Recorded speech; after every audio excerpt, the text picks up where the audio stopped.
তখন ন্যাজ বলে, এই 2 দিনে আমি তোমাকে সেই সব কিছুই শেখাবো যা আমি ডেভিলসদের সম্পর্কে জানি, আর এর সাহায্যে তুমি আরো অনেক বেশি স্ট্রং হয়ে যাবে। এটা শুনে আস্থা অনেক বেশি এক্সাইটেড হয়ে যায়। তখন ন্যাজ বলে, এই সময় তুমি তোমার ডেভিলের ফুল পাওয়ার ইউজ করছো না, তুমি শুধু তোমার ডেভিলের অল্প একটুই পাওয়ার ইউজ করছো।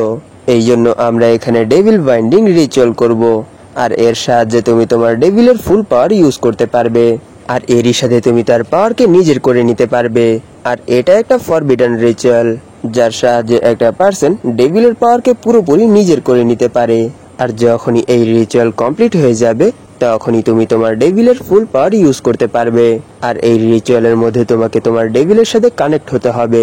যেমনটা তুমি দেখতেই পাচ্ছ, আমার কাছে এই 4টা পেন্ডেন্ট আছে, যার সাহায্যে আমি আমার ডেভিলদের সাথে কানেক্ট হয়ে আছি। আর এই পেন্ডেন্ট টেম্পোরারি ডেভিলদেরকে এই ওয়ার্ল্ডের মধ্যে সামন করতে পারে, কিন্তু এটা তোমার ক্ষেত্রে পুরোপুরি আলাদা, কারণ তুমি তো পুরোপুরি সেই ডেভিলের সাথেই কানেক্ট হয়ে আছো। তখন আস্থা জিজ্ঞেস করে, তাহলে এখন আমাকে এখানে কি করতে হবে? এটা বলে সে যখনই স্টেজের মধ্যে চলে আসে তখনই ভাইস ক্যাপ্টেন ন্যাচ সেখানে তার ডেভিলকে সামন করে। আর যখনই আস্থা তার সামনে সেই ডেভিলকে দেখতে পায় তখন সে দেখতে পায় তার ডান হাত আর তার সাথে নেই।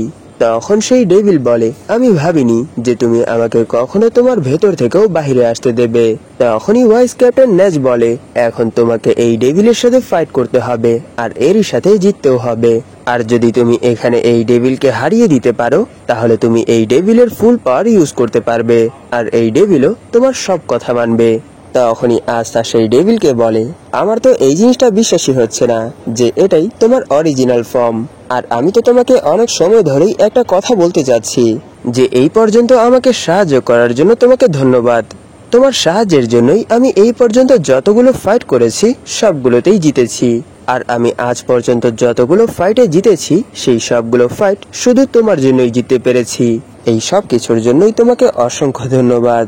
এইসব শুনে সেই ডেভিল বলে, তুমি কি এই সময় সিরিয়াস? কারণ আমি এখানে তোমার একটা হাত নিয়ে নিয়েছি, তাই তোমার কি এখনো এরকমটাই মনে হয়? তখন আস্থা বলে, এতে আমার কোনো সমস্যা নেই, কারণ এটা একটা ডিল ছিল। এটা শুনে সেই ডেভিল হাসতে হাসতে বলে, সত্যি তুমি তো পুরোপুরি একটা পাগল, তাই আমি আজ এখানেই তোমাকে মেরে ফেলবো। এটা শুনে আস্থা বলে, এরকমটা তো কখনোই হবে না।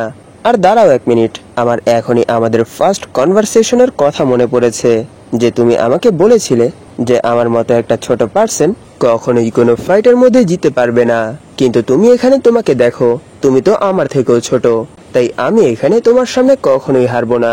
তখন ডেভিল বলে, তুমি তো একটা ইডিয়েট, তুমি এই জিনিসটাই বুঝতে পারছো না যে তুমি এখন কোন সিচুয়েশনের মধ্যে আছো। এটা বলেই সে আস্থার গ্রিমোরের ভেতর থেকে তার শর্ট বের করে নেয় আর বলে, তুমি এখন আর এই অ্যাটাক থেকে কোনোভাবেই বাঁচতে পারবে না। এটা বলেই সে আস্থার উপর অ্যাটাক করে দেয়, কিন্তু আস্থা সেই অ্যাটাকটা ডজ করে ফেলে। তখন ডেভিল বলে, তুমি সরাসরি এখানে আমার কাছে চলে এসেছো, তাই আমি এবার তোমার শুধু একটা হাতই না, তোমার পুরো বডি নিয়ে নেব। এইসব শুনে আস্থা বলে, দাঁড়াও 1 মিনিট, আমি এখানে তোমার সাথে ফাইট করতে চাচ্ছি না, আমি এখানে তোমার সাথে কিছু কথা বলতে চাচ্ছি। তখনই ভাইস ক্যাপ্টেন ন্যাচ বলে, না, এখানে তোমাকে তার সাথে ফাইট করতে হবে আর তাকে হারাতে হবে। আর যদি তুমি এখানে এই ডেভিলকে হারাতে না পারো তাহলে এই ডেভিল তোমার বডির উপর কবজা করে ফেলবে, আর এরই সাথে তুমি একটা মনস্টারে কনভার্ট হয়ে যাবে। আর তুমি এখানে যতগুলো মাথার খুলি দেখছো তারা সেই পার্সন যারা এই ডেভিল বাইন্ডিং রিচুয়ালের মধ্যে ফেল হয়ে গেছে। আর এখানে তুমিও যদি ফেল হয়ে যাও তাহলে আমি তোমাকেও মেরে ফেলবো, আর তোমার মাথার খুলিকেও এখানে সাজিয়ে রাখবো। এইসব শুনে আস্থা বলে, 1 মিনিট দাঁড়াও, এটা কি একটা ফরবিডেন স্পেল তাই না? এর মানে ডেভিল বাইন্ডিং রিচুয়াল করাটা নিষেধ তাই না? এটা শুনে ভাইস ক্যাপ্টেন ন্যাচ বলে, তোমার কি মনে হয় 2 দিনে তুমি এরকম কোনো মেথডের সাহায্যে স্ট্রং হয়ে যাবে যেই মেথড এখানে সঠিক? তোমার কি এটাই মনে হয়? তুমি এখানে এরকম একটা ওয়ার্ল্ডের মধ্যে স্ট্রং হতে চাও যেই ওয়ার্ল্ডের মধ্যে ম্যাজিকই সবকিছু, কিন্তু দেখো তোমার কাছে তো কোনো ম্যাজিক পাওয়ারই নেই, তাই তুমি যদি সত্যি স্ট্রং হতে চাও তাহলে তোমাকে এটা করতেই হবে। তখনই সেই ডেভিল আবার আস্থার উপর অ্যাটাক করে দেয়, কিন্তু আস্থা সেই অ্যাটাকটাও ডজ করে ফেলে। এটা দেখে ন্যাচ বলে, তুমি এখানে কি করছো? যদি এভাবেই চলতে থাকে তাহলে এই ডেভিল তোমাকে এখানেই মেরে ফেলবে। তখন আস্থা বলে, না, এরকমটা কখনোই হবে না, কারণ সে আমাকে মারতে চাচ্ছে না, আর এই জিনিসটা আমি তার কি সেন্স করেই বুঝতে পারছি। এটা শুনে ন্যাজ বলে, তুমি এইসব কি বলছো? কারণ এই সময় তোমার সামনে তোমার অপোনেন্ট হিসেবে একটা ডেভিল দাঁড়িয়ে আছে, আর ডেভিলসদের ভেতর কখনোই কোনো রকমের ইমোশন থাকে না। তখন সেই ডেভিল বলে, হ্যাঁ তুমি ঠিক বলেছ, কারণ সবগুলো ডেভিলস একরকমই হয়, আর তারাই এই ওয়ার্ল্ডের মধ্যে সব থেকে বেশি ইভিল ক্রিয়েচার। তাই আমি এখানে তোমাকে মেরে তোমার বডি নিজের করে নেব। এইসব শুনে আস্থা ভাবছিল, এর আগে আমি যেই ডেভিলের সাথে ফাইট করেছিলাম, এই ডেভিল তার থেকে পুরোপুরি আলাদা। এটা ভেবেই আস্থা বলে, যদিও তুমি এখানে একটা ডেভিল, এর মানে এটা না যে অন্য ডেভিলদের মতো তোমার হার্ডও ইভিল। এইসব শুনেই সেই ডেভিলের একটা মেয়ের কথা মনে পড়ে, আর সেই মেয়েও বলেছিল, যদিও তুমি একটা ডেভিল কিন্তু তুমি কোনো ইভিল না। আর এই সিনের সাথেই এপিসোড এখানেই শেষ হয়ে যায়।